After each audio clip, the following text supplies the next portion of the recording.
Assalamualaikum warahmatullahi wabarakatuh.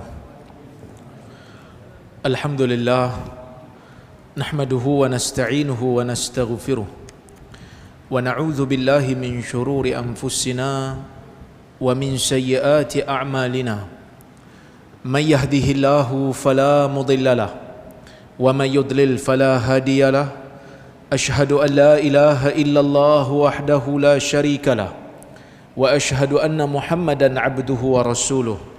Allahumma salli wa sallim ala Muhammad wa ala alihi wa sahbihi ajma'in, amma ba'd.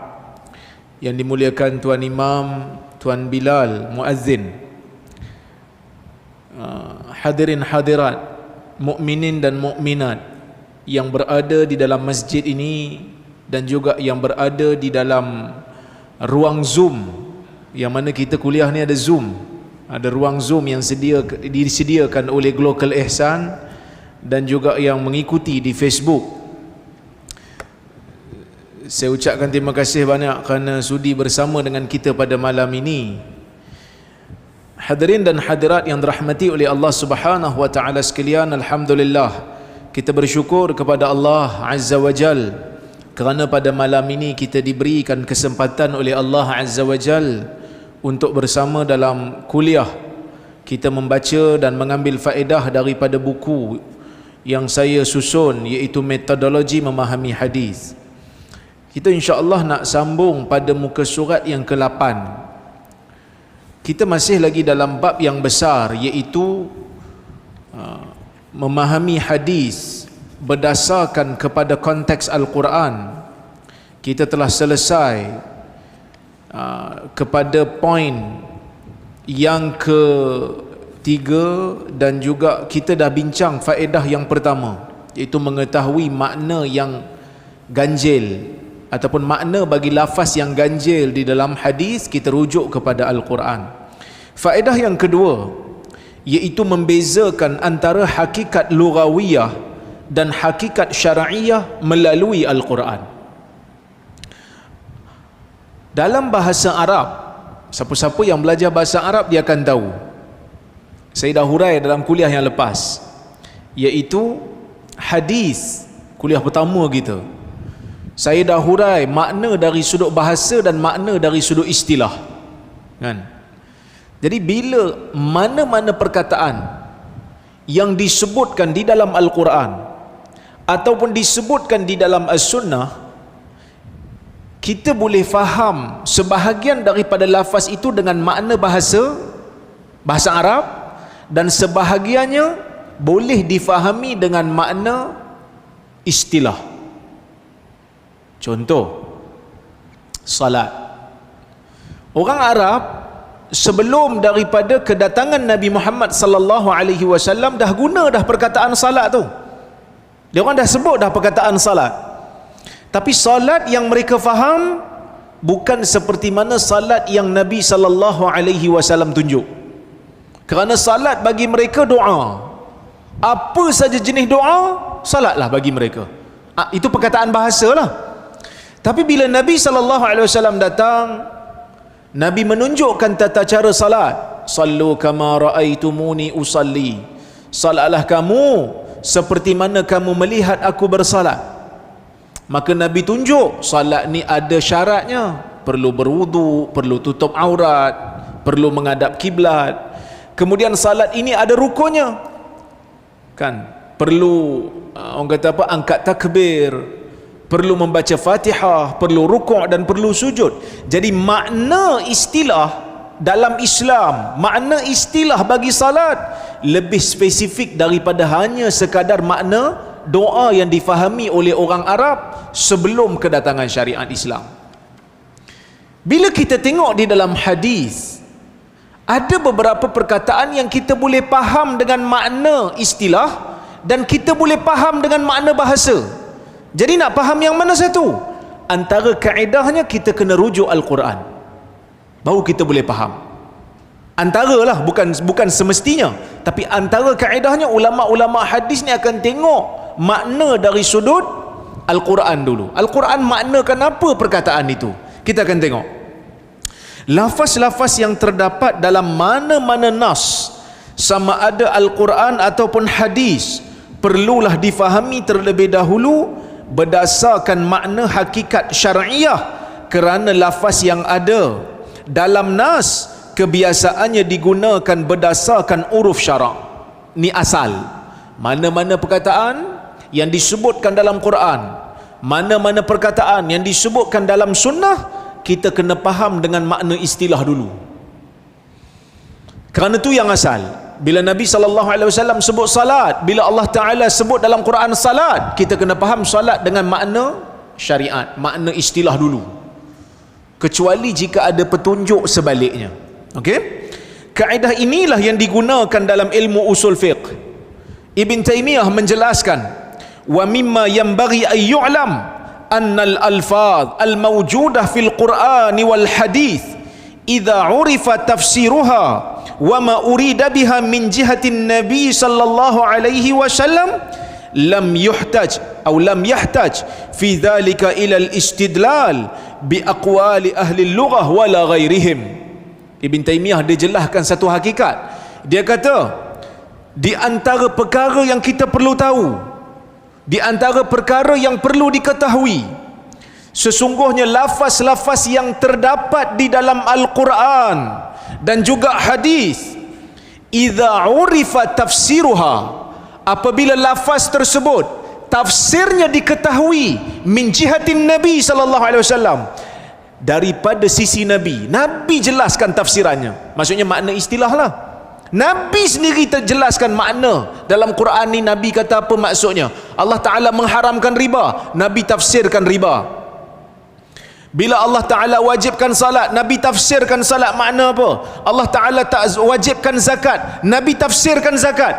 Bila Nabi menjelaskan, dan kita tak perlu lagi untuk menggunakan lafaz ataupun kalam-kalam ahli bahasa, tak perlu lagi dah, kerana Nabi SAW itu telah pun menjelaskan kepada kita.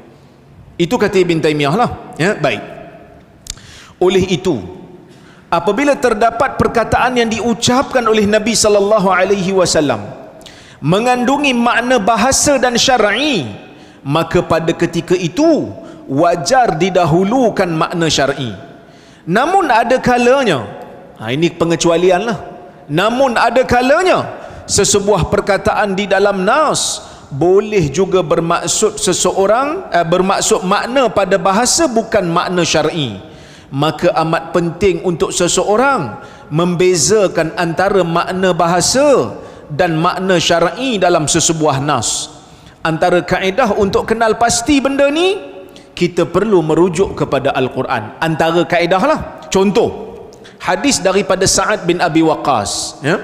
Sa'ad bin Abi Waqqas meriwayatkan, dia kata, anna Rasulullah sallallahu alaihi wasallam a'ta rahtan wa Sa'dun jalis, fataraka Rasulullah sallallahu alaihi wasallam huwa a'jabuhum ilai, faqultu ya Rasulullah ma laka an fulan, fa wallahi inni la arahu mu'mina, faqala aw muslima, fasakattu qalila, thumma ghalabani ma a'lamu minhu, fa'udtu limaqalati, faqultu ma laka an fulan, fa wallahi inni la arahu mu'mina, faqala aw muslima, thumma ghalabani ma a'lamu minhu, fa'udtu limaqalati, wa'ada Rasulullah sallallahu alaihi wasallam, thumma qala ya Sa'ad inni la u'ti ar-rajul wa ghairuhu ahabbu ilayya minhu khasyata ay yakubbahu Allahu finnar. Hadis riwayat al-Imam al-Bukhari, hadis sahih. Maksudnya daripada Sa'ad bin Abi Waqqas. Sa'ad bin Abi Waqqas ni tuan-tuan pun biasa dengar lah nama dia, yang mana dia ni ada keistimewaan, doa dia mustajab. Allahumma stajib li Sa'ad. Dalam hadis Nabi kata, ya Allah, mustajabkan doa Sa'ad. Dan betul-betul mustajab doa Sa'ad ni. Dia ada doa pada dia ada doa pada satu orang yang tuduh dia dengan 3 tuduhan. Dia doa, Allah Ta'ala bagi ke orang ni 3 bencana, 3 Allah Ta'ala makbulkan bila orang tu fitnah dia. Sebab tu fitnah ni bahaya. Kalau orang kena fitnah, dia doa, Allah Ta'ala akan kabul. Cepat atau lambat saat dia doa kena pada orang yang fitnah dia tu. Ya? Baik, kisah ni ada dalam Sahih Bukhari. Tuan-tuan boleh tengok dalam Sahih Bukhari ada saat difitnah pada zaman pemerintahan Umar ibn al-Khattab. Dan saat ni istimewa dia salah seorang daripada orang yang dijamin syurga. Salah seorang daripada 10 orang yang dijamin syurga, Sa'ad bin Abi Waqqas. Dan dialah orang yang pertama yang melepaskan panah fi sabilillah. Orang yang pertama yang melepaskan anak panah dalam jihad. Inilah Sa'ad. Dan panahan Sa'ad ni tepat. Sebab ada juga riwayat Nabi SAW doa kepada Sa'ad, Allahumma saddid li Sa'ad ramyatahu. Ya Allah, tepatkanlah sasaran bagi panahan Sa'ad. Sebab naik kuda ni susah sebenarnya. Dia kan bergoyang kan. Kuda ni dia beralun bila naik. Jadi bila nak panah tu dia kena pandai. Jadi Sa'ad ni dia pandai, dia lepaskan anak panah tepat ke sasaran. Tapi orang yang dijamin syurga ni pun kena fitnah. Orang yang dijamin syurga macam ni pun kena. Orang macam kita, tuan-tuan, kalau kena, apatah lagi lah kan. Saya pun pernah kena kan. Tapi kita doa lah. Kalau boleh doa supaya Allah Ta'ala bagi hidayah, tu lebih bagus lah. Tapi kalau dah memang nampak jahat sangat, ya Allah, tunjuklah kekuasaanmu pada mereka ni, boleh. Ya Allah, turunkan bencana pada orang yang buat fitnah ni, boleh. Sebab Sa'ad pernah buat. Walaupun afdalnya doalah hidayah. Sebab Nabi SAW pun doa supaya orang-orang di Taif tu dapat petunjuk. Tapi kalau dah selalu sangat jahat sangat kan, manusia ni kadang-kadang melampau kejahatannya, nak doa supaya Allah Ta'ala turunkan bencana tu boleh, supaya menjadi pengajaran pada orang lain. Boleh. Sebab itu Nabi SAW kata apa? Ittaqu da'watal mazlum fa innahu laisa bainaha wa bainallahi hijab. Ketahuilah, takutlah kamu kepada doa orang yang dizalimi, kerana doa antara dia dengan Allah tidak ada hijab. Maksudnya doa orang yang dizalimi ni, kalau dia doa supaya Allah Ta'ala turun bencana pada orang yang zalim kat dia, boleh lah. Sebab tu Nabi suruh takut. Sebab tu Nabi suruh berhati-hati, berwaspada. Sebab tu tuan-tuan, kita kalau boleh fitnah-fitnah orang ni jangan. Jahat macam mana pun orang tu, ataupun kita kata tak puas hati lah, bukan jahat, tak puas hati macam mana pun kita dengan orang tu, bab fitnah ni jangan. Bab fitnah ni jangan, bahaya kan. Kita nak lawan, bertarung idea, bertarung betul-betul. Jangan sampai buat fitnah pada orang. Pengingatan untuk diri saya jugalah. Baik. Sa'ad kata, anna Rasulullah sallallahu alaihi wasallam a'tarahtan. Kata Sa'ad, Nabi sallallahu alaihi wasallam pada satu ketika ada berikan harta, pemberian kepada satu kumpulan manusia. Wa Sa'dun jalis, dalam keadaan pada masa tu Sa'ad sedang duduk. Sa'ad duduk tengok. Nabi bagi siapa ni? Dikatakan Nabi bagi pada orang yang Nabi nak jinakkan jiwanya supaya kukuh untuk terima, untuk terus berada dalam agama, terus berada dalam Islam. Ya, baik. Fataraka Rasulullah sallallahu alaihi wasallam rajulan huwa a'jabuhum ilaihi. Maka Nabi SAW pun tinggalkan satu orang lelaki. Nabi tak bagi kat dia. Nabi duk bagi orang ni, Nabi duk bagi orang ni, orang ni, orang ni. Yang tu Nabi tak bagi. Sa'ad kata, huwa a'jabuhum ilai. Kan? Sedangkan lelaki tu lebih aku suka. Paling aku suka dalam ramai-ramai tu dia. Tapi Nabi tak bagi kat dia. Faqultu, ya Rasulullah, ma laka an fulan fa wallahi inni la arahu mu'mina. Dia kata, ya Rasulullah, wahai Rasulullah, apa jadi di antara kamu? Kenapa kamu tak bagi fulan tu? Kenapa kamu tak bagi lelaki tu? fa wallahi, demi Allah, inni la arahu mu'mina, sesungguhnya aku memandang dia sebagai orang mukmin. Bagilah dia orang beriman. Faqala au muslima, ataupun dia muslim, Nabi kata. Fasakattu qalila, Sa'ad kata bila Nabi sebut macam tu, aku pun diam kejap lah. Diam. Summa ghalabani ma a'lamu minhu, tapi pengetahuan aku terhadap lelaki ni telah menguasai diri aku sehingga aku tak boleh diam lagi. Fa'udtu limaqalati, aku ulang perkataan tu balik. Nak bagi tahunya, para sahabat Nabi ni dia usaha nak faham. Dia usaha nak faham, kenapa tak bagi? Kenapa Nabi tak bagi yang ni? Kan? Dia pun kata, faqultu malaka an fulan, dia kata, ya Rasulullah, kenapa tak bagi kepada lelaki ni? Fa wallahi inni la arahu mu'mina, demi Allah aku melihat dia sebagai orang mukmin. Nabi SAW kata, faqala au muslima, ataupun muslim. Nabi jawab, summa ghalabani ma a'lamu minhu, sekali lagi aku tak tahan, aku tanya lagi. Fa'udtu limaqalati wa 'ada Rasulullah SAW, Nabi pun ulang perkataan yang sama. Dia tanya soalan yang ketiga tu soalan yang sama. Ya Rasulullah, kenapa tak bagi kat dia ni? Demi Allah aku melihat dia ni orang mukmin. Nabi kata, atau muslim.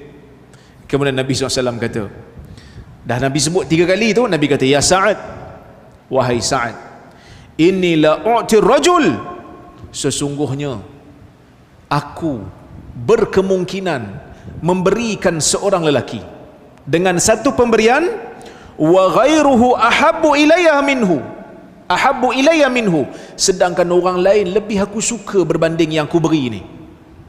Katalah depan Nabi ada 2 orang, Nabi bagi kat seorang ni, Nabi tak bagi yang ni, sedangkan yang ni Nabi lebih sayang daripada yang ni. Atau khasyata ayyakubbahu Allahu finnar, kerana aku bimbang Allah Ta'ala akan campakkan dia, sembamkan dia dalam neraka. Apa maksudnya? Maksudnya Nabi SAW kata, aku mungkin suka kat orang ni, tapi aku bagi kat orang ni. Sebab dia ni kalau aku tak bagi, takut dia tak terima Islam dah, ataupun takut dia murtad lepas tu. Golongan mu'allaf, golongan yang jiwanya tu dijinakkan. Akan ada satu kisah balik daripada peperangan Hunain.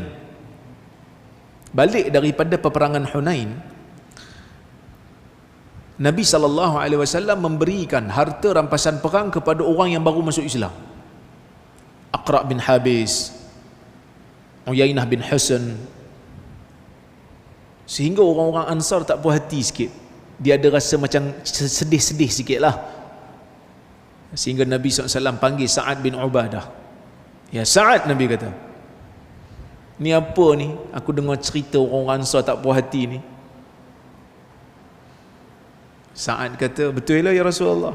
Kamu kata apa wahai Sa'ad? Ma ana illa nafarun min qaumi ya Rasulullah. Aku ni tak lain tak bukan satu orang daripada kaum aku. Maksud Sa'ad pun ada sikit rasa, kenapa Nabi tak bagi kat kami? Maka Nabi kata pada Sa'ad, kumpulkan orang-orang Ansar. So Nabi SAW pun, Sa'ad pun dia kumpulkan dengan arahan Nabi. Maka Nabi pun masuk. Nabi SAW pun bagi satu ucapan. Ni ada dalam kitab sirah, tuan-tuan boleh tengok. Nabi kata, ya ma'syaral ansar, ma wajdatun ma qalatun balagatni ankum wajdatun wajadtumuha antum alayya min ajli lu'aatin ta'allaftu biha atau ta'allafu biha qauman liyuslimu wa wakaltukum ila islamikum. Nabi kata, wahai orang Ansar, ni ada cakap-cakap telah sampai kepadaku tentang kemarahan kamu, yang kamu marah terhadapku. disebabkan oleh kerana beberapa pemberian yang aku gunakan untuk aku jinakkan beberapa kaum supaya mereka ini masuk Islam, dan aku tinggalkan kamu kepada Islam kamu. Sebab Nabi SAW ni kenal orang Ansar, dan orang Ansar ni berjuang dengan Nabi SAW dengan ikhlas. Nabi kenal dah. Kalau Nabi tak bagi pun Nabi tahu mereka ni tak akan kembali kepada agama asal mereka. Memang mereka ni akan kekal Islam. Maka sebab tu Nabi tak bagi kat orang Ansar, Nabi bagi kat orang lain. Maka Nabi SAW kata, "Lau qultum la sadaqtum wa la suddiqtum." Wahai orang Ansar, kalau kamu sebut perkataan ni, kamu akan cakap betul. Orang juga akan kata kamu cakap betul. Apa dia? Laqad ji'tumuna matrudan fa'awainak wa makhzulan fanasarnak wa a'ilan fawasainak wa mukazzaban fasaddaqnak. Kalau kamu sebut benda ni, Nabi kata, apa yang kamu boleh sebut? Ya Rasulullah, engkau datang kepada kami dalam keadaan kau dihalau, kami berikan kau tempat tinggal. Ya Rasulullah, engkau datang kepada kami dalam keadaan tak ada siapa bantu engkau, kami bantu. Ya Rasulullah, engkau datang kepada kami dalam keadaan kau tak ada apa-apa, kami berikan bantuan kepada engkau. Ya Rasulullah, engkau datang kepada kami dalam keadaan engkau didustakan oleh orang-orang Mekah, kami benarkan engkau. Nabi kata, kalau kamu nak sebut perkataan ni wahai Ansar, kamu boleh sebut, kamu cakap betul. Orang lain pun kata kamu cakap betul.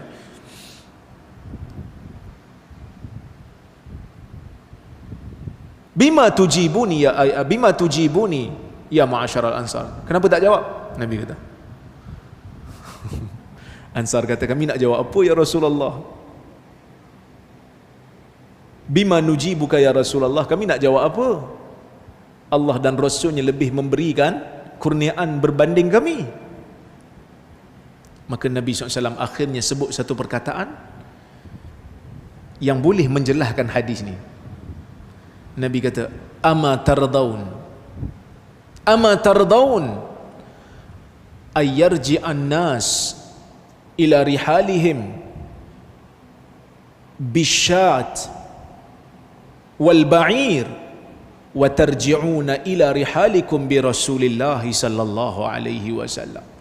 Wahai orang-orang Ansar, kamu tak suka ketika mana orang lain balik ke kampung mereka bawa kambing, bawa unta, sedangkan kamu balik ke negeri kamu membawa Rasulullah sallallahu alaihi wasallam? Kamu tak suka? Orang lain memang dapat harta, tapi dia pun tak dapat Nabi. Yang di Mekah balik ke Mekah, yang di Taif balik ke Taif, dapatlah kambing, unta bawa balik. Orang Ansar tak dapat yang tu, tapi dia dapat sesuatu yang lebih berharga daripada itu, iaitulah Rasulullah SAW. Maka baru orang sedar kelebihan mereka, baru sedar, oh kita lagi banyak kelebihan. Maka sebab itu Nabi SAW kata, laulal hijrah lakuntum ra'an minal ansar. Kalaulah tidak kerana aku mengharapkan pahala hijrah ni, aku dah jadi orang Ansar dah. Sebab pahala hijrah tu besar. Nabi SAW nak pahala hijrah tu. Maka Nabi kata, kalau tak kerana hijrah ni, aku dah jadi orang Ansar dah. Tidak ada seorang Ansar melalui satu jalan, orang lain lalu ikut jalan lain, aku akan lalu jalan Ansar. Kalau dua-dua tu boleh bawa jalan yang sama, aku akan pilih jalan Ansar.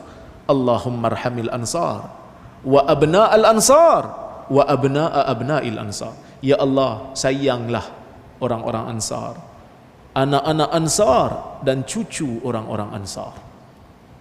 Jadi ni boleh jelaskan. Maksudnya bila Nabi SAW tak beri pemberian pada satu orang, pemberian dunia, bukan bermakna Nabi tak sayang kat dia, tapi berkemungkinan Nabi SAW tengok dia ni jenis tak perlukan pun pemberian ni. Nabi sayang kat dia dan Nabi yakin dia akan kekal beriman dalam apa keadaan sekalipun. Kan? Sebab tu pemberian dunia ni tak menunjukkan kemuliaan pun. Sama jugalah bab kaya tak kaya ni tuan-tuan. Kadang-kadang kita duk menung seorang-seorang, bila aku nak jadi kaya? Orang lain kaya dah, aku tak kaya-kaya lagi. Kaya tak kaya ni ujian. Ada orang Allah Ta'ala uji dengan kaya, seronok lah juga. Tapi ujian lah. Tengok, lepas ke tak lepas ujian tu. Ada orang tak kaya, miskin. Ujian tentang miskin pula. Kan? Kedua-duanya ujian daripada Allah Azza wa Jalla. Jadi pemberian ni tak menunjukkan, tak semestinya menunjukkan kemuliaan. Kerana berkemungkinan Nabi lebih yakin dengan keislaman dia. Maka saya sebut di situ. Al-Bukhari menjelaskan lafaz Islam pada hakikat syar'iyah membawa maksud agama yang benar. Jadi kalau orang tanya kita, awak agama apa? Saya Islam, Muslim. Muslim ni makna dia apa? Agama yang betul lah, agama yang benar. Inna ad-dina indallahil Islam. Sesungguhnya agama yang benar di sisi Allah itu adalah agama Islam. Manakala pada hakikat lughawiyah, hakikat bahasa, ia membawa erti menyerah dan tunduk serta patuh. Bila kita kata Islam, berasal daripada perkataan aslam. Aslam maksudnya submit to God, submission, menyerahkan diri. Kan? Aslamtu ilaika nafsi, aku menyerahkan diriku kepadamu. Kan? Dalam doa sebelum tidur kan, aslamtu nafsi ilaik wa alja'tu dhahri ilaik, ya Allah aku serahkan diriku kepadamu, aku pindahkan belakangku kepadamu wahai Tuhan. Nampak? Aslamtu daripada perkataan Islam, menyerahkan. Itu dari sudut bahasa. Sebelum meriwayatkan hadis ini, beliau menyebutkan firman Allah Ta'ala, qalatil a'rabu amanna qul lam tu'minu walakin qulu aslamna. Orang-orang Arab Badui berkata, kami telah beriman. Katakanlah wahai Muhammad, kamu belum beriman, tetapi katakanlah kami telah Islam. Ada beza pula. Bila kita kata Islam tu agama yang betul, siapa kira masuk Islam dah ikut jalan yang betul lah. Tiba-tiba ayat Quran dia bezakan. Iman ada makna, Islam ada makna. Memang benda ni tuan-tuan, ulama berbeza pendapat. Ada yang kata Islam dengan iman ni sama, Muslim dengan mukmin sama bagi mereka. Tetapi kalau tengok ayat ni nampak macam beza.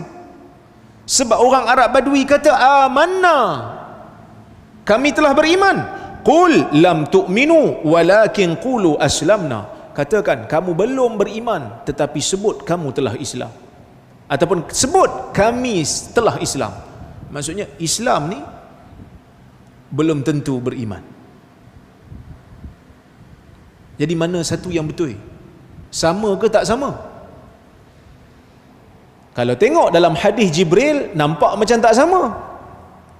Hadis Jibril yang dia datang jumpa Nabi SAW, hadis Umar bin Khattab.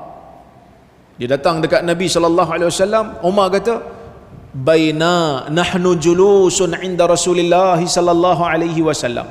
Ketika mana kami sedang duduk, minggu lepas saya baca hadis tu, duduk-duduk dengan Nabi sallallahu alaihi wasallam, idh tala alaina rajulun shadidu bayadhis siyab. Tiba-tiba datang seorang lelaki pakai baju putih sungguh, shadidu sawadi sya'ar, rambut hitam sungguh, la yura alaihi atharu safar wala ya'rifuhu minna ahad.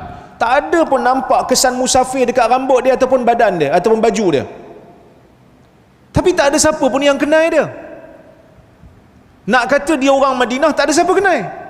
Nak kata dia musafir, kesan dekat rambut tak ada debu, dekat baju pun tak ada kotor. Sebab zaman dulu bila nak musafir ikut padang pasir kan, at least mesti rambut ada lekat debu, mesti lekat. Sebab debu padang pasir ni debu halus, dia mesti lekat. Dan baju mesti ada debu. Kalau naik unta lagilah, naik unta kan mesti naik, mesti kotor baju, terkena badan unta. Tapi tak ada siapa kenal dia. Nak kata dia orang Madinah, tak ada siapa kenal. Nak kata dia musafir, kesan musafir pun tak ada. Lepas tu dia duduk depan Nabi sallallahu alaihi wasallam. Fajalasa ila Nabi sallallahu alaihi wasallam fa asnada rukbatayhi ila rukbatayhi. Dia pun menyandarkan dua lututnya pada lutut Nabi, wa wada'a kaffaihi ala fakhidai. Lepas tu Jibril pun meletakkan dua tangannya di atas paha Nabi sallallahu alaihi wasallam.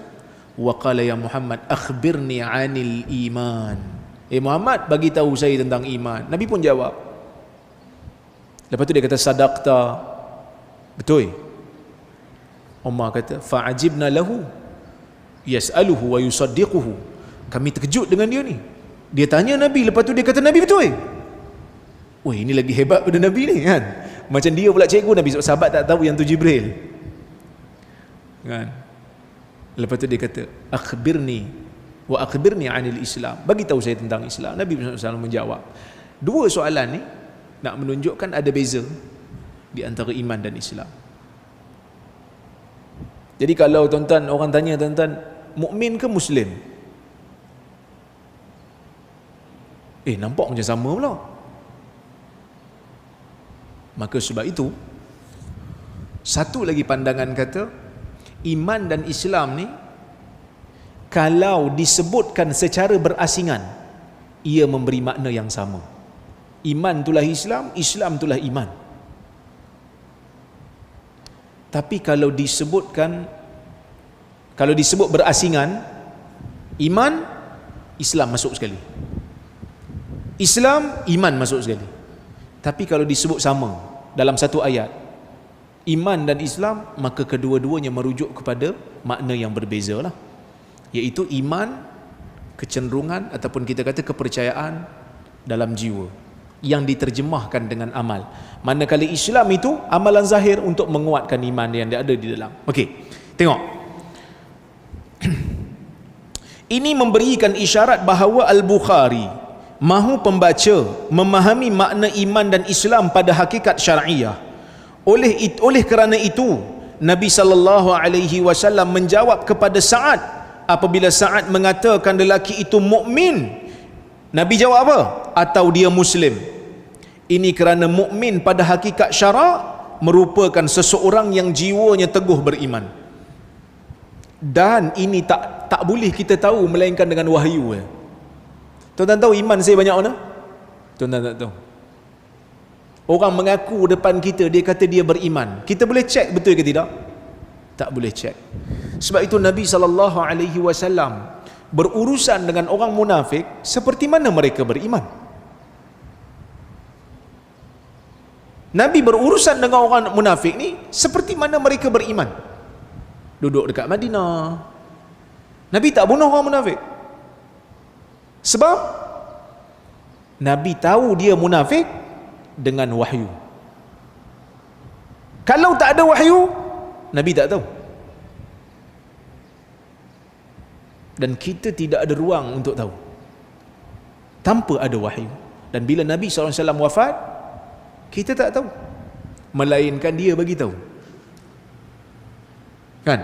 Jadi bila seorang lelaki, bila Sa'ad tengok seorang lelaki ni, Sa'ad kata aku tengok dia beriman. Nabi SAW nak ajar Sa'ad, atau muslim saja, kamu jangan kata dia mukmin confirm, kerana mukmin yang betul-betul mukmin hanya diketahui oleh Allah. Kamu sebut muslim kerana zahirnya dia muslim, batin dia kamu tak tahu. Sebab tu saya kata kat situ, ini tidak akan diketahui oleh orang ramai tanpa wahyu, kerana iman itu berkaitan dengan jiwa nurani. Namun Islam merupakan seseorang yang menzahirkan Islam pada anggota zahirnya, maka dia dikira muslim. Seseorang yang zahirnya mengamalkan ajaran Islam, mengucap 2 kalimah syahadah, salat pada kita, salat sama-sama kita kata dia muslim tak? Dia muslim. Mukmin sungguh ke dia? Insya-Allah, mudah-mudahan dia mukmin. Tapi hakikat sebenar kembali kepada Allah. Maka sebab itu Nabi SAW sebut dalam sebuah hadis, Nabi kata apa? Umirtu an uqatilan nas hatta yashhadu an la ilaha illallah wa anni rasulullah wa yuqimus salah wa yu'tuz zakah fa in fa'alu dhalika asamu minni dima'ahum wa amwalahum wa hisabuhum ilallah. Atau kama qala, Nabi SAW kata apa? aku diperintahkan untuk memerangi manusia sehingga mereka mengucapkan kalimah la ilaha illallah dan aku adalah Rasulullah. Mereka mendirikan salat, mereka membayar zakat. Jika mereka lakukan perkara ini, mereka telah menyelamatkan darah dan nyawa mereka. Mereka menyelamatkan darah dan juga harta mereka. Wa hisabuhum ilallah, dan perhitungan sebenar bagi mereka kepada Allah. Kita nampak dia ucap, kita kata dia Muslim, kerana kita tak tahu apa yang dia sembunyikan. Kan? Nabi kata aku diperintahkan untuk memerangi manusia ni, tuan-tuan jangan salah faham lah. Bukan Nabi ni anjur keganasan, tak. Uqatilan nas, uqatil, muqatalah. Nabi guna perkataan uqatil. Nabi tak guna perkataan aqtul. Nabi tak kata umirtu an aqtulan nas. Nabi tak kata aku disuruh untuk bunuh manusia. Tak. Kalau Nabi guna perkataan tu, siapa yang bukan Islam boleh dibunuh, walaupun dia tak perangi Islam. Nabi kata umirtu an uqatilan nas, aku diperintahkan untuk memerangi manusia. Al-Imam Al-Aini dalam Umdatul Qari dia menghuraikan, dia kata uqatil dia berasal daripada perkataan qatala yuqatilu muqatalatan wa qitala. Dia mesti ada musyarakah. Musyarakah ni mesti ada dua pihak. Memerangi manusia, Nabi perang dengan manusia bila orang tu perang Nabi. Bahkan kita tengok dakwah Islam 13 tahun kat Mekah, Nabi tak mulakan keganasan. Nabi tak balas pun. Nabi tak lancarkan perang pun dekat Mekah 13 tahun. Kena lanyak tak? Kena lanyak. Kena seksa tak? Kena seksa. Tapi Nabi buat apa? Nabi dan para sahabat sabar. Cuma bila sampai ke Madinah dah ada negara, Nabi pertahankan negara Islam Madinah. Nabi tak perang. Bila yang Nabi perang ni? Bila mana orang-orang Quraisy memulakan serangan di Mekah, dan dengan Rom Nabi perang sebab apa? Dengan Rom Nabi perang dengan Rom sebab Rom bunuh utusan Nabi sallallahu alaihi wasallam, Harith Al-Azdi. Maka berlakulah peperangan Mu'tah. Nampak? Islam tu bermula dengan dakwah, bukan mula dengan angkat pedang terus. Bahkan kita dengan konsisten mengatakan, sesiapa yang memaksa orang lain masuk agama Islam dengan kekerasan, dan orang tu masuk Islam sebab takut, bukan sebab dia beriman, sah dah Islam dia? Sah dah iman dia? Tak sah. Kerana iman ni 100% percaya. Cuma itulah kita doa lah tuan-tuan, 3 anak kecil yang telah dididik dengan cara Islam ni, yang duk kacau sekarang ni kan, kita doa lah tuan-tuan supaya mereka ini kekal di dalam agama Islam. Bila kita tengok tuntutan demi tuntutan yang diberikan oleh orang bukan Islam ni, nampak macam menggusarkan kita sebagai orang Islam. Kita kena doa banyak-banyak tuan-tuan, mudah-mudahan 3 anak ni kekal dalam agama Islam. Sebab saya pun ada sembang kat dengan Datuk Mufti, dan Datuk Mufti pun sebut budak-budak ni bagus, dididik dengan cara yang bagus, siap hafal surah Quran, surah Waqiah dah hafal lah, pakai tudung elok. Kita sedih lah kalau mereka dipaksa untuk kembali kepada agama sebelum daripada mereka menerima Islam. Kerana mereka pun kalau ikut dalam interview tu memang nampak nak kepada agama Islam, kerana memang dididik oleh orang Islam kan.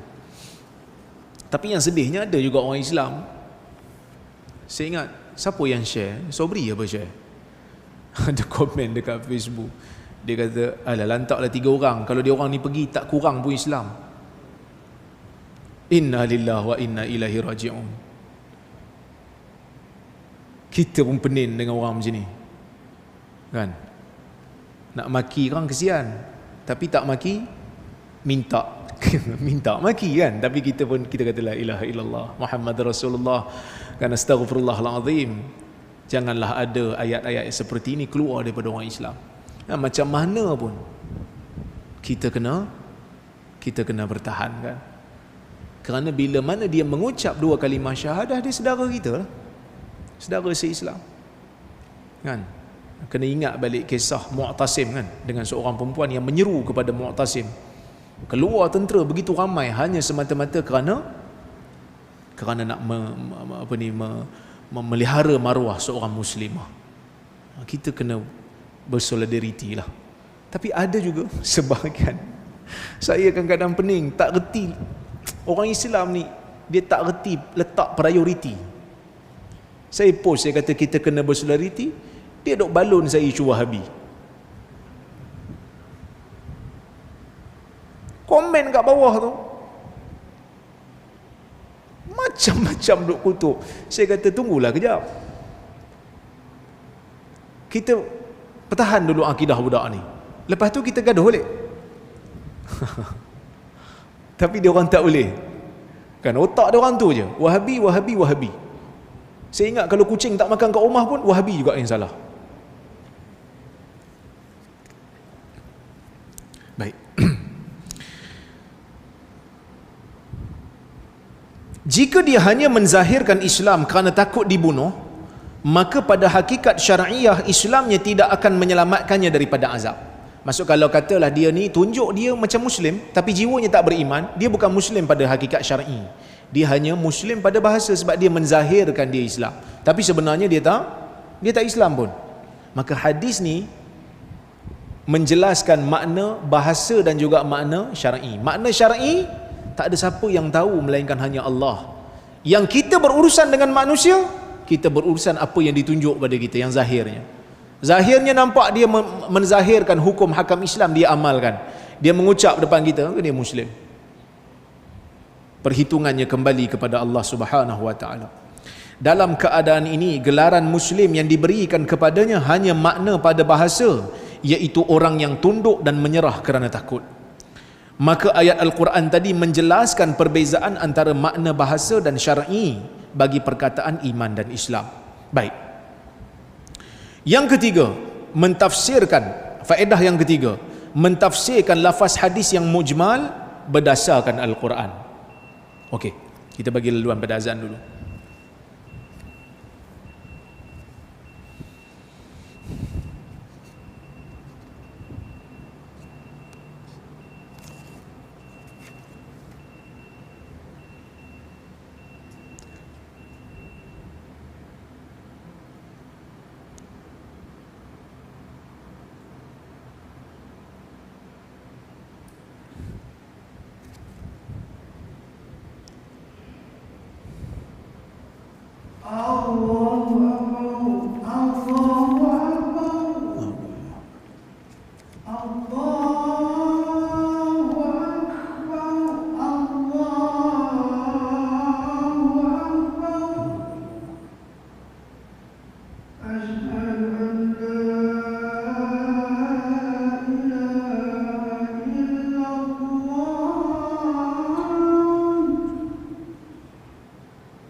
Baik. Menafsirkan lafaz hadis yang mujmal berdasarkan Al-Quran. Kadang-kadang dalam hadis ada perkataan yang tak jelas makna. Ada perkataan tu dari sudut bahasa jelas, tapi dia merujuk kepada makna apa? Tak spesifik. Maka bila kita nak spesifikkan maknanya, kita boleh jadi kena rujuk Quran. Sebagai contoh, hadis ni panjang tuan-tuan, tak apalah, kita baca sikit-sikit. Baik. Anna Rasulullah SAW utiya bilahmin farufi'a ilaihi dhira' wa kanat tu'jibuhu fanahasha minha nahsyah. Kata Abu Hurairah, Nabi SAW diberikan sepotong daging. Nabi diberi sepotong daging, diangkat kepada Nabi bahagian betis. Sebab Nabi SAW suka bahagian betis, dan Nabi SAW gigitlah. Nabi gigit betis tu. Summa qala ana sayyidun nas yaumal qiyamah. Nabi kata, aku penghulu bagi manusia pada hari kiamat. Wa hal tadruna mimma dhalik? Kamu tahu tak kenapa perkara itu berlaku? Yajma'ullahu an-nasal awwalin wal akhirin fi sa'idin wahid. Allah Subhanahu wa taala akan menghimpunkan manusia di satu kawasan yang lapang. Itu padang mahsyar lah. Yusmi'uhumud da'i, yang mana kawasan tu penyeru boleh mendengarkan mereka semua. Wa yanfudhuhumul basar, penglihatan pun boleh melihat mereka semua. Wa tadnu syams, matahari dekat dengan mereka. Fayablughun nasa minal ghammi wal karb ma la yutiqun wa la yahtamilun, dan telah sampai kepada manusia kegelisahan dan kesusahan yang mana mereka tak mampu lagi untuk menahan kesusahan itu, dan tak mampu lagi untuk tanggung.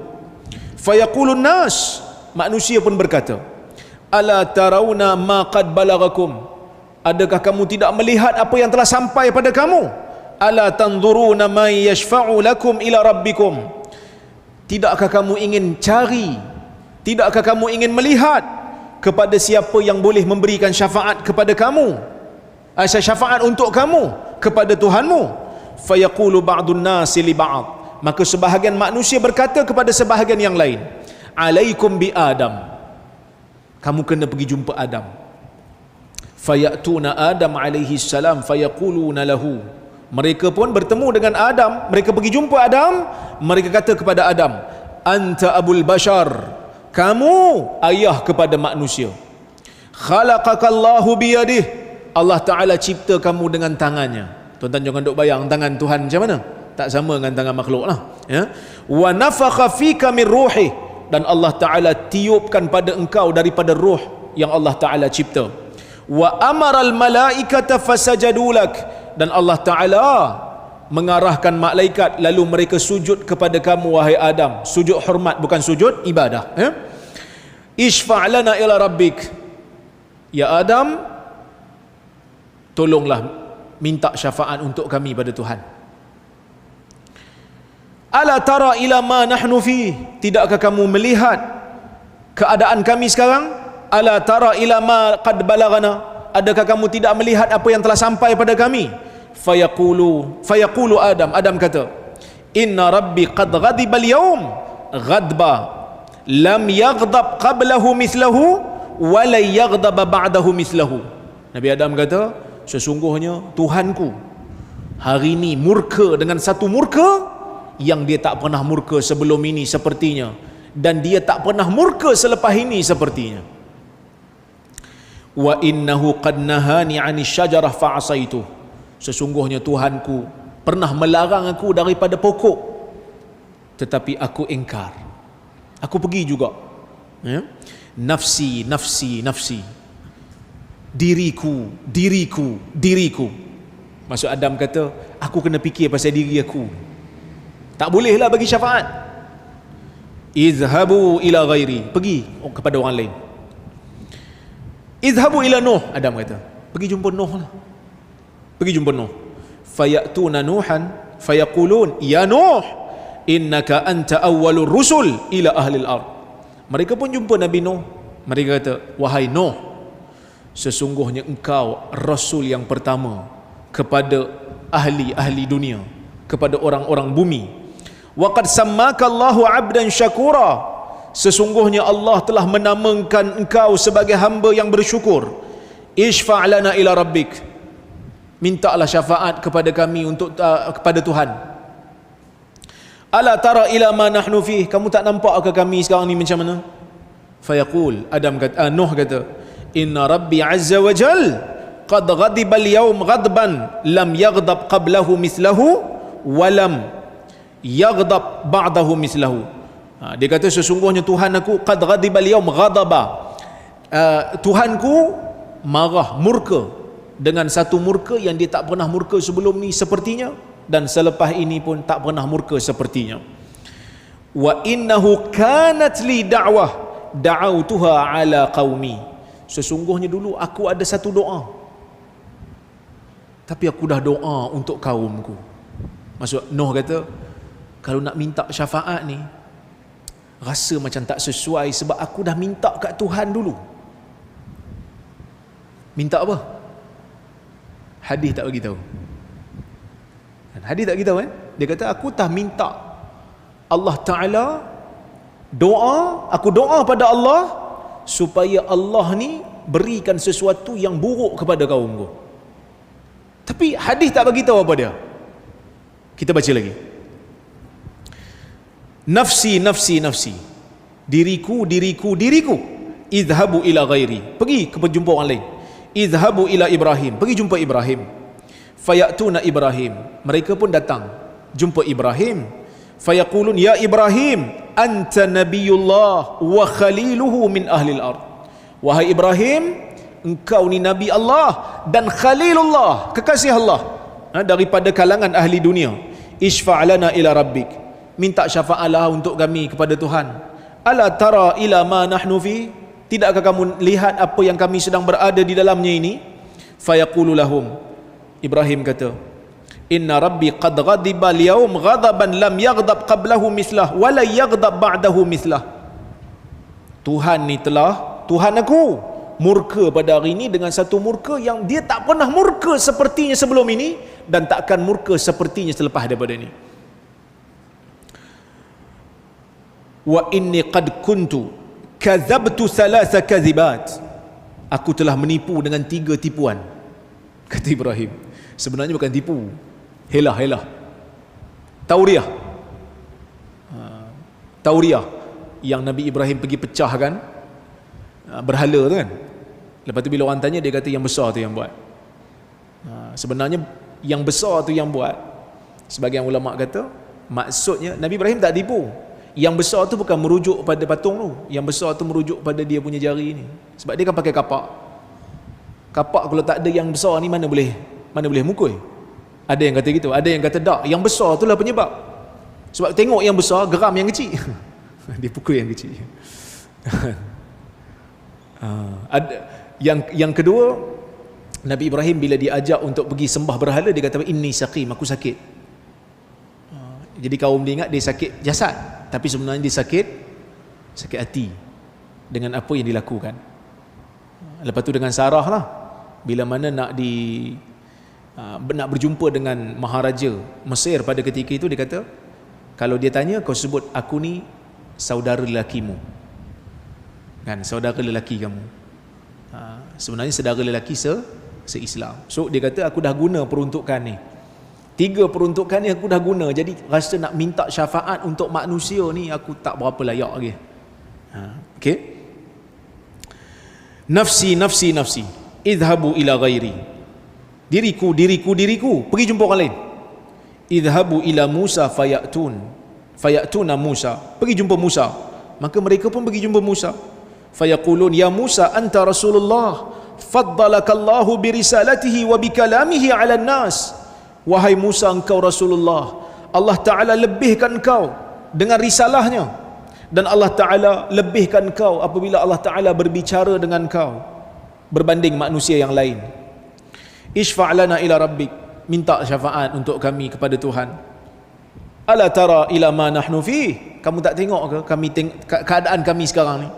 Fayaqul inna rabbi qad ghadiba al-yawm ghadaban la yaghdab.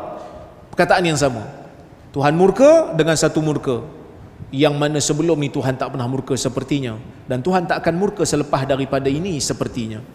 Kemudian Nabi Musa pun sebut, wa inni qad qataltu nafsa lam umar biqatliha, aku dah bunuh satu nyawa yang aku tak disuruh untuk bunuh. Nafsi nafsi nafsi, diriku diriku diriku, idhabu ila ghairi, pergi jumpa orang lain lah. Idhabu ila Isa ibni Maryam, mereka pun pergi jumpa Nabi Isa. Bila jumpa Nabi Isa, dia kata, ya Isa anta Rasulullah wa kalimatuhu alqaha ila Maryam wa ruhum minhu. Wahai Isa, engkau ni Rasulullah dan engkau adalah kalimah Allah yang Allah Ta'ala campakkan kepada Maryam. Maksudnya Nabi Isa ni lahir bukan dengan perhubungan kahwin lah. Allah Ta'ala kata kun fayakun, jadi maka jadilah.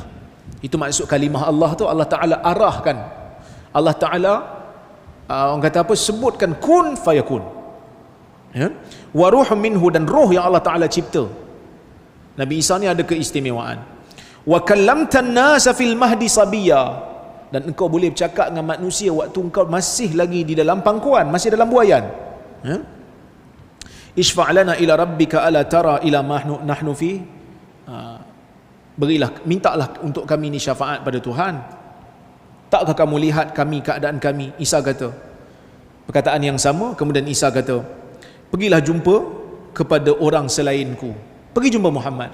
Tapi dalam banyak-banyak Nabi Isa tak sebut sebab. Nabi Adam sebut, kenapa dia tak mau? Dia kata Allah Ta'ala larang aku pergi kat pokok tu, aku pergi, kan? Lepas tu Nabi Nuh kata, aku tak mampu, aku tak boleh, sebab aku ada satu doa yang aku doa pada Tuhan, yang aku doa pada Tuhan untuk Tuhan ambil tindakan pada kaum aku, tak boleh. Pergi jumpa Ibrahim pun kata tak boleh, aku dah guna 3 peruntukan selindung tu. Jumpa Nabi Musa pun kata tak boleh, sebab aku ada kesilapan, aku pergi bunuh orang tak sengaja. Jumpa Nabi Isa ada kata tak, aku tak boleh sebab apa? Tak tahu. Dah kalau tak ada kesilapan, tak ada kekurangan, Nabi Isa tolong lah. Tapi Nabi Isa kata aku tak boleh. Sebab apa? Allah Ta'ala nak bagi satu isyarat kepada penyembah Nabi Isa. Isa tak boleh tolong pun kalau Tuhan tak izin. Mereka hari ni duk seru Jesus kan. Pada akidah Islam, Nabi Isa Nabi, bukan anak Tuhan. Di hari akhirat nanti, Nabi Isa pun tak mampu untuk beri syafaat, melainkan jika Allah Ta'ala izinkan. Dan Allah Ta'ala tak izin, dia kata aku tak boleh. Nafsi pergi jumpa Nabi Muhammad sallallahu alaihi wasallam. Isa kata, maka mereka pun pergi jumpa Nabi Muhammad. Ya Muhammad anta Rasulullah wa khatimul anbiya, wahai Muhammad, engkau Rasulullah dan penutup segala nabi. Wa qad ghafarallahu laka ma taqaddama min dhanbika wa ma ta'akhkhar, Allah Ta'ala telah mengampunkan dosa kamu yang terdahulu dan terkemudian. Ishfa' lana ila rabbik, beri syafaat, mintalah syafaat untuk kami kepada Tuhan. Maka Nabi SAW pun pergi mintalah. Nabi pun beredar pergi ke bawah arash, dan aku pun jatuh dalam keadaan sujud kepada Tuhanku. Kemudian Allah Ta'ala ilhamkan kepadaku daripada pujian dan kebaikan dan keindahan pujian kepada Allah. Allah Ta'ala beri kat Nabi puji Allah, yang mana Allah Ta'ala tak bagi ilham tu pada orang lain. Kemudian dikatakan, ya Muhammad irfa' ra'sak sal tu'tah, wahai Muhammad, angkat kepalamu, tanya engkau akan diberi, minta engkau akan diberi. Washfa' tushaffa', minta syafaat engkau akan diberi syafaat. Fa arfa'u ra'si, Nabi pun angkat. Dan akhir hadis, Nabi SAW memberikan syafaat kepada umatnya. So hadis ni panjang lah, saya baca laju sikit sebab kita masa tak cukup. Cuma tuan-tuan dan puan-puan rahmati Allah sekalian, dalam hadis Nabi SAW sebut tentang doa Nabi Nuh. Tapi dalam hadis ni tak perinci kan doa apa. Dan kalau nak faham doa Nabi Nuh tu, kena rujuk pada Quran cerita. Tuan-tuan tengok muka surat 16. Saya kata di situ, jika diperhatikan pada lafaz Nabi Nuh ketika manusia meminta syafaat daripadanya, Baginda berkata, dulu aku mempunyai satu doa yang aku pernah doa keburukan untuk kaumku. Hadis ni tidak memperincikan apakah doa tersebut. Seseorang yang ingin mengetahui doa Nabi Nuh untuk keburukan kaumnya perlu melihat kepada Quran. Allah Ta'ala berfirman dalam surah Nuh, Allah Ta'ala kata, wa qala Nuh rabbi la tadhar 'alal ardi minal kafirin dayyara. Kata Nabi Nuh, dia doa pada Tuhan, wahai Tuhan, janganlah engkau biarkan seorang pun daripada kalangan orang kafir itu hidup di atas muka bumi. Maka sebab itu Allah Subhanahu wa taala datangkan kepada umat kaum Nabi Nuh yang tak mau beriman dengan dia ni bencana banjir, sehingga yang ikut Nabi Nuh saja yang selamat. Sebab itu Nabi Nuh kata, aku tak mampu pergi minta dekat Nabi lain. Akhirnya Nabi Muhammad sallallahu alaihi wasallam yang memberikan ataupun yang meminta syafaat kepada Allah Azza wa Jalla. Dengan membaca ayat Quran ini jelas menunjukkan kepada kita Nabi Nuh pernah berdoa kepada Allah supaya kaum baginda yang kafir diambil tindakan. Al-Quran memperincikan perkara mujmal dalam hadis. Dengan kata lain, ini merupakan contoh penjelasan makna hadis dengan Al-Quran. Kita tengok Quran lah, baru faham. Kalau tak, kita tak faham. So tak boleh faham hadis berasingan daripada Al-Quran. Wallahu ta'ala a'lamu bissawab. Cukuplah sekadar tu untuk malam ini. InsyaAllah kita sambung lagi jika ada kesempatan yang lain.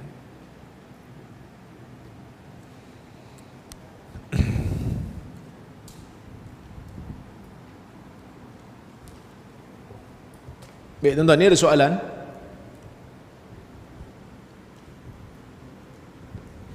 Assalamualaikum Doktor. Waalaikumsalam. Ni soalan daripada Zoom. Saya nak tanya berkaitan hadis muzik. Bagaimana cara kita nak faham metodologi yang digariskan oleh para ulama?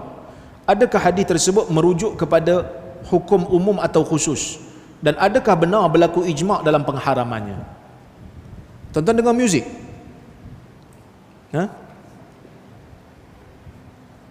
Muzik ni majoriti ulama mengatakan ia haram, kecuali gendang. Selain daripada tu, seruling ke, gitar ke, haram. Kerana ada hadis Nabi SAW mengatakan akan ada satu kaum daripada kalangan umatku yang akan menganggap halal, yastahilluna hira wal harir wal ma'azif. Hira menghalalkan perbuatan zina dan menghalalkan sutera bagi lelaki, dan juga menghalalkan muzik. Kemudian Nabi SAW sebutlah Allah Ta'ala akan binasakan mereka dengan menjadikan mereka ni khanazir wal qiradah. Al qiradah wal khanazir, akan jadikan dia orang ni jadi beruk dan juga jadi babi di akhir zaman nanti. Jadi majoriti ulama kata muzik ni haram, kecuali gendang, kerana gendang ni ada pengecualian. Tapi ada minoriti ulama, antaranya Ibn Hazmin, dan ada seorang tabi'in, saya lupa nama dia, dia menganggap muzik ini secara dasarnya tidak dilarang. Tak dilarang. Yang dilarang itu adalah apabila muzik itu diiringi dengan arak dan juga pelacuran. Sebab zaman dulu mereka ni dok faham hadis tu dia ada latar belakang dia ada latar suasana yang melingkari hadis tu. Kita akan masuk bab tu nanti. Laju sangat yang tanya ni pun. Tak apa, baguslah tu, dia minat kan. Ada latar yang mengelilingi dia ataupun melingkari hadis tu. Sebab zaman dulu kalau dengar muzik, dia mesti bawa mari dengan arak, mesti bawa mari dengan pelacur. Zaman dulu. So mereka kata hadis yang jelas-jelas mengharamkan muzik tak sahih. Yang ada sahih tapi tak jelas. Sebab dia kata imma sarih ghairu sahih wa imma ghairu sahih wa imma sahih wa ghairu sarih. Hadis bab muzik ni, minoriti ulama kata, hadis bab muzik ni sama ada ia jelas tapi tak sahih ataupun sahih tapi tak jelas. Maka sebab itu mereka takwilkan. Sebab itu mereka takwilkan, mereka kata selagi mana muzik tu tak membawa kepada arak, tak membawa kepada zina, tak bawa kepada maksiat, tak bawa kepada syahwat, dibenarkan. Itu dua pandangan lah. So pandangan yang kata haram itu, mereka berpegang kepada zahir hadis secara mutlak, manakala golongan minoriti mereka melihat dari sudut latar hadis tu, latar suasana zaman itu, kan? Dari Dr. Yusuf Al-Qaradawi, dia cenderung pada pendapat minoriti itulah, minoriti itu. Manakala ramai kat ulama-ulama kita dekat Saudi, dia memang tak boleh lah, muzik ni haram. Jadi kalau tuan-tuan berpegang kepada mazhab majoriti, itu lebih selamat lah, lebih selamat. Pegang, tak, saya tak mau dengar muzik ni ustaz, muzik ni tak mau dengar, lebih selamat. Tak ada siapa kata bahaya, memang selamat lah, tak mau dengar. Tapi kalau dia kata saya nak pegang pendapat minoriti ustaz, wallahu alam, saya juga cenderung pada pendapat minoriti. Betul ke ustaz ada ijma'? Ya, sebahagian ulama mendakwa ijma' dalam bab ni. Tetapi ada, saya ingat ada 5 siri. Ada seorang ulama daripada Saudi, nama dia Al-Sharif, Syekh Al-Sharif Hatim Al-Auni. Dia ada bahas bab ijma' ni, dan dia berjaya buktikan khilaf telah berlaku di zaman salaf lagi, di antara keharusan ataupun pengharaman muzik ni telah berlaku khilaf daripada awal. Maka ijma' itu tidak berlaku setelah dikaji dan disemak. Tapi saya tak nafikan dalam bab muzik ni ada yang kerah. Saya pun nanti video ni dipotong, habislah saya kenalah lagi. Tapi saya kena sebutlah, memang ada perbezaan pandangan dalam kalangan ulama dalam bab ni lah, ya. Siapa nak ikut pendapat majoriti silakan. Okey.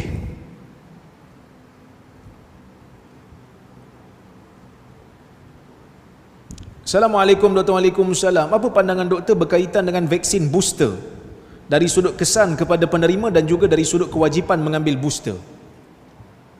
Yang ni bukan tanya Dr. Rora, kena tanya Dr. KJ, Khairi Jamaluddin. Tanya Menteri Kesihatan lah, yang tanya ini, tanya saya. Saya bukan doktor perubatan. Tapi kalau tuan-tuan tanya saya dah ambil booster ke belum, saya dah ambil lah. Saya dah ambil booster, dan memang kesan sampingan booster tu agak sedikit kuat lah bagi saya. Saya demam 2 hari kat lah. Jadi itu pengalaman diri saya. Jadi tuan-tuan konsak lah kepada doktor-doktor pakar yang tuan-tuan yakin. Kalau dia kata okey, tak bahaya, tengok keadaan diri pun okey, tuan-tuan ambil. Kalau rasa macam tak yakin, terpulang lah. Saya badan masing-masing kan, saya tak boleh nak paksa lah. Kenapa ustaz ambil booster? Sebab saya nak pergi keluar negara masa tu. Saya nak pergi US, ada seminar di US, ada jemputan seminar. Jadi saya nak pergi tu, kerajaan US syaratkan mesti ada booster. So, saya pergi ambil lah. Minta ulas sekali berkenaan Salafi sedikit. Salafi total, Salafi ya. Tuan-tuan, mudah cerita. Manusia ni dia bukan maksum. Ada salah, ada betul. Kita pun sama, ada salah, ada betul. Kita nak cari satu manusia yang perfect, langsung tak ada salah. Tuan-tuan tak payah kawan dengan diri sendiri pun, tuan-tuan tak payah kawan. Aku pun ada salah tak? Jadi bila kita ada salah dan silap, orang lain pun ada salah dan silap, kita kerjasama dalam perkara yang kita rasa bab ni aku dengan dia betul. Tuan-tuan dan puan rahmati Allah sekalian,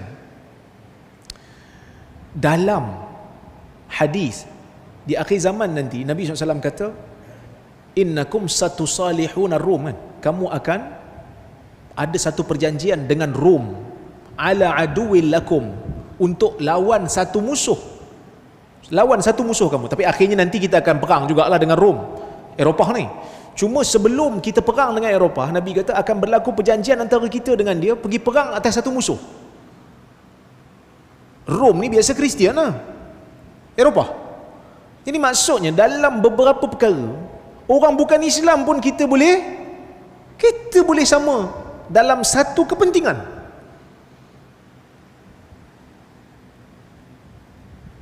Takkanlah sesama Islam tak boleh.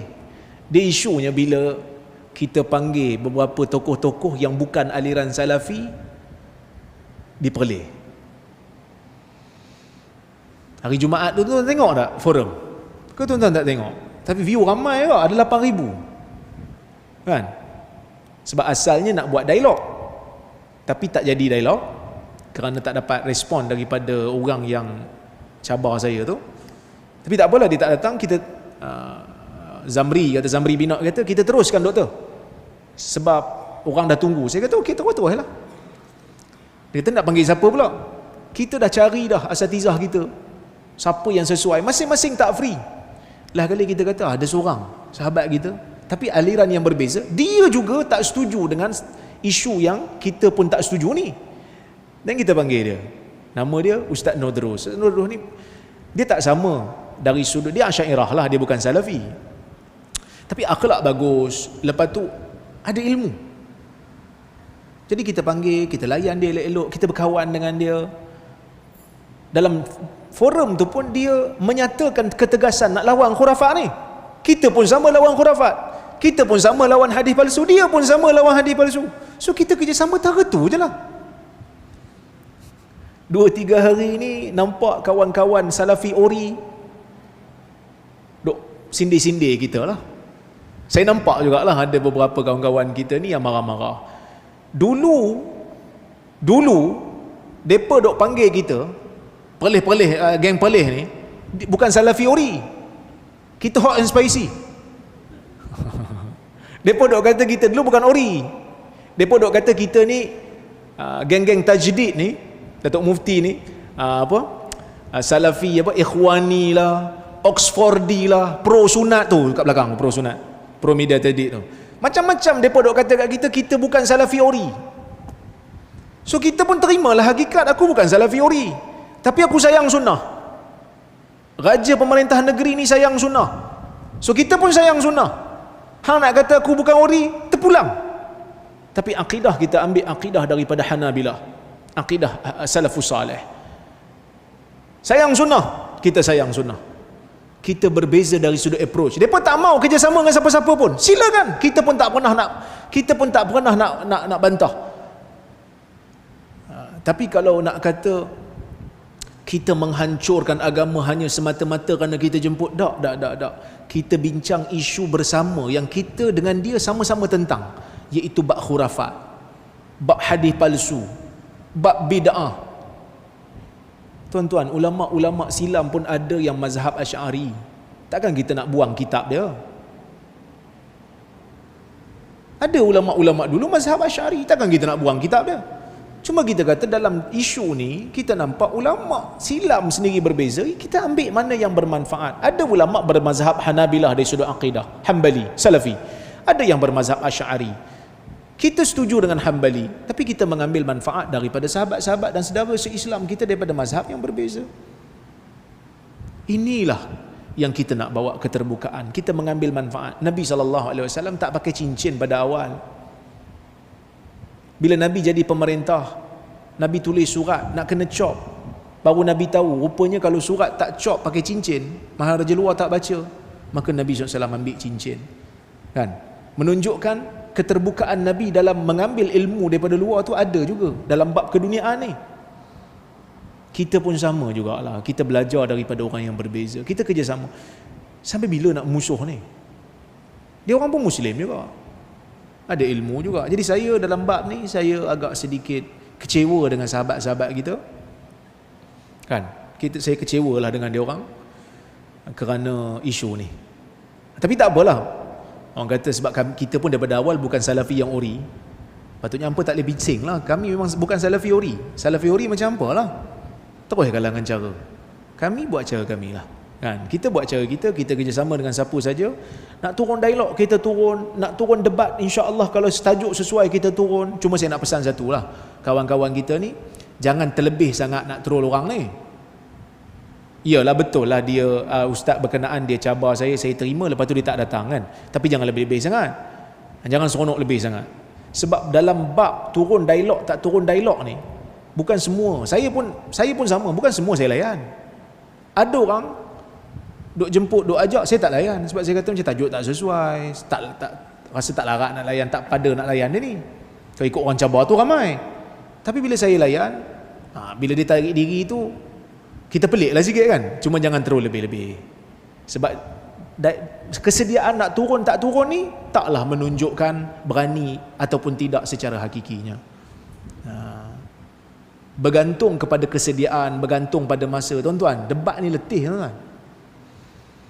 Tuan-tuan tengok show bila ada debat je 20,000 view, memang sonok. Sebab apa? Makan popcorn je. Tapi dia punya persediaan tu susah. Dia punya persediaan tu letih, penat. Siapa yang pernah turun debat dia tahu. Kan? Kita nak susun hujah, masa yang singkat, kita kena susun hujah yang penting, yang mana tak penting kita kena tinggalkan dulu. Bila ada masa baru kita ambil. So semua tu memerlukan kepada effort dan usaha. So bagi saya, itulah saya punya pendirian. Kita boleh berbeza dalam masalah ni. Wallahu ta'ala a'lamu bissawab. Okey? Di sini ada soalan? Ya. Yeah. Last.